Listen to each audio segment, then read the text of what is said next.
তোমার তো খুব সাহস মা। ওই দুষ্টু কাকটা তোমার তেজ দেখে ভয় পেয়ে চলে গেছে, তুমি আমায় রক্ষা করলে মা। আমিও সব সময় তোমাকে রক্ষা করব। বলো কি করব আমি? কে কে তুমি? আমি আমি পেঁচা।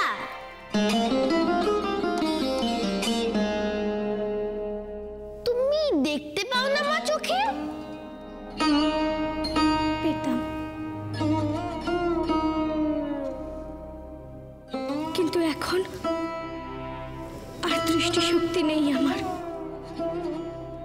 পথ হারিয়ে ফেলেছি। ও মা, পথ হারিয়ে ফেলেছি বললেই হলো? আমি আছি না, আমি তোমাকে নিয়ে যাব। চলো, আমি সব সময় তোমার সঙ্গে থাকবো। এবার চল চলো। পেচক, আমার সঙ্গে থেকে কি পাবে তুমি?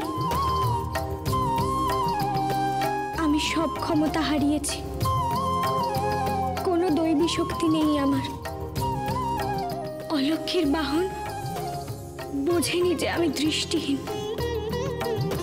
তাই তোমায় ছেড়ে দিয়েছে।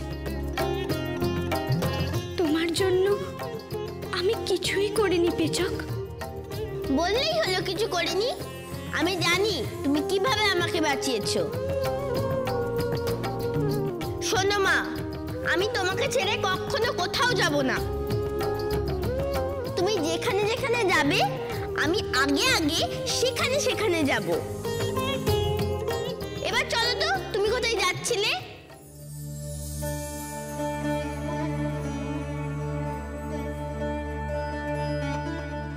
তুমি আমার দুঃসময়ের সঙ্গী হলে পেচক। তোমার এই মিত্রতা আমি ভুলবো না। আমি আমার আলয়ে ফিরছিলাম, আমার কুটিরে। চলো চলো, এই পথে একটা সুন্দর কুটির আছে, আমি অনেকবার দেখেছি। সেটি নিশ্চয় তোমার কুটির। সুন্দর কুটির। চলো চলো মা, সাবধানে এসো।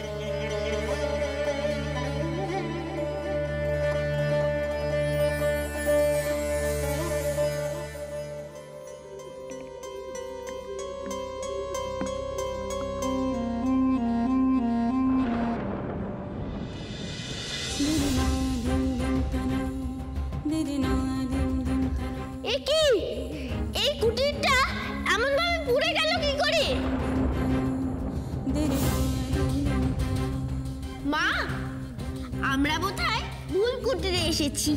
চলো চল। না পেচক, আমরা সঠিক জায়গাতেই এসেছি। এই কুটির এককালে সুন্দর ছিল। আমার সমস্ত ক্ষমতা দিয়ে আমি লক্ষ্মীশ্রী সৃষ্টি করেছিলাম এখানে।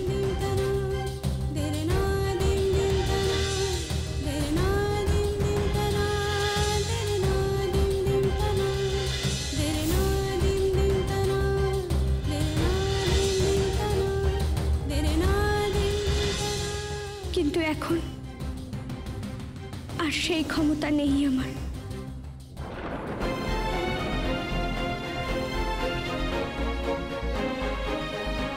কার এত সাহস যে আমার মায়ের কুটির পুড়িয়ে দেয়?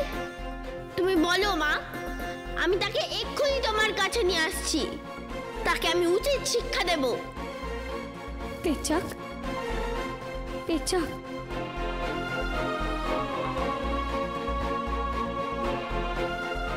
তুমি তো ছোট, তুমি অন্তত এমন কথা ভেবো না। হিংসায় হিংসা বাড়ে। আচ্ছা বলো তো, এই কুটিরে কি কি আছে এখন?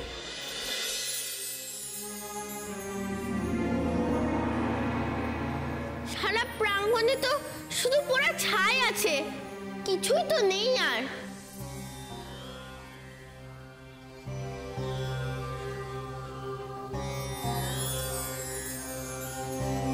মা, শুধু একটি বেদি আছে,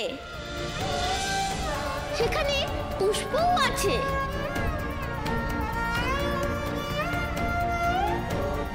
সেটি কিন্তু পড়েনি মা।